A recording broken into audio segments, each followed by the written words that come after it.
بەرزی و نزمی نرخی دۆلار کاریگەری زۆری بەسەر بازار بەگشتی و نرخی زێر بە تایبەتی دایەناوە.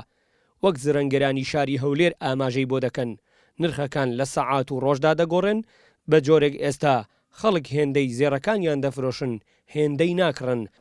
تا چەند ڕۆژ پێشەوەی کە دۆلار گۆڕانکاری بەسەرداوێت سعرەکانی مە سابت بوو، کێشەمان نەبوو. ئەمە ئەو کاتی مەسەلەن بە 345 دەمەفرۆشت، بە 330مان دەفرۆشت، وەرگرتن 6-7 هەزاری فەرق بوو.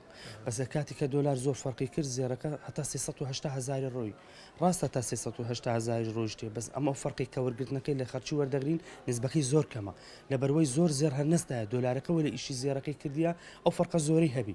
مەسەن زۆر جار مشتری تەلەفۆن دەکەدرێ بە چەندی دەفرۆشتن دەرین بە 375 ئەدی بە چەندی وەردەگرین دەرین بە 6 15 هەزاری فەرقە.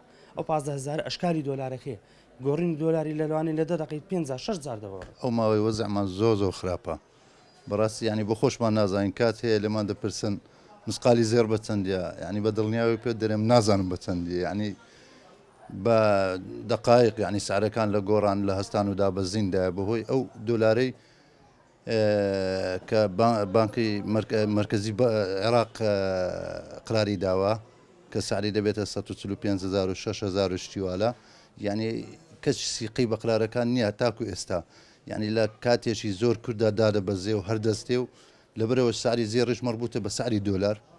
دیاریکردنی نرخی دۆلار لەلایەن حکوومەتی عێراق بە نرخێکی زۆر وای کرد خەڵکانێکی زۆر تووشی زەرەر و زیانێک هەندێکیشان قازانج بکەن. وەک زێڕەنگران ئاماژەیان پێدا دۆخی ئابووری و بازار زۆر خراپە، ئامۆژگاری خەڵکیش دەکات ئەوانەی ئێستا بڕێک زێڕیان هەیە نەیفرۆشن، چونکە ڕەنگە بەهای دیناری عێراقی کەم بێتەوە و نرخی دۆلاریش وە خۆی نەمێنێ. ئەو چەند ڕۆژەی ڕابردوو کە نرخی زێر گۆڕانکاری بەسەرداهات، گۆڕانکاریەکان لە ئۆنسی جیهانی ڕوویدا بەرزبەوە، دوای ئەوەش بانکی ناوەندی عێراق نرخی دۆلاری بەرز کردەوە، کاریگەرێکی زۆری هەبوو لەسەر نرخی زێر.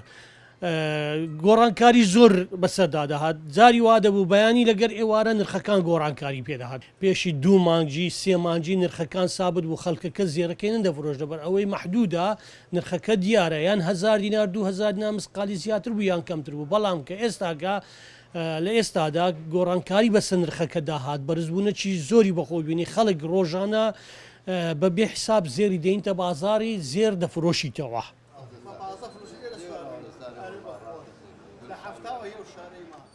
بەتەنیا زێڕنا بەڵکو زی و ئەڵماس و زێری سپیش نرخەکانیان لە ماوەی 1 مانگدا 40 بۆ 50,000 دینار زیاد بووە.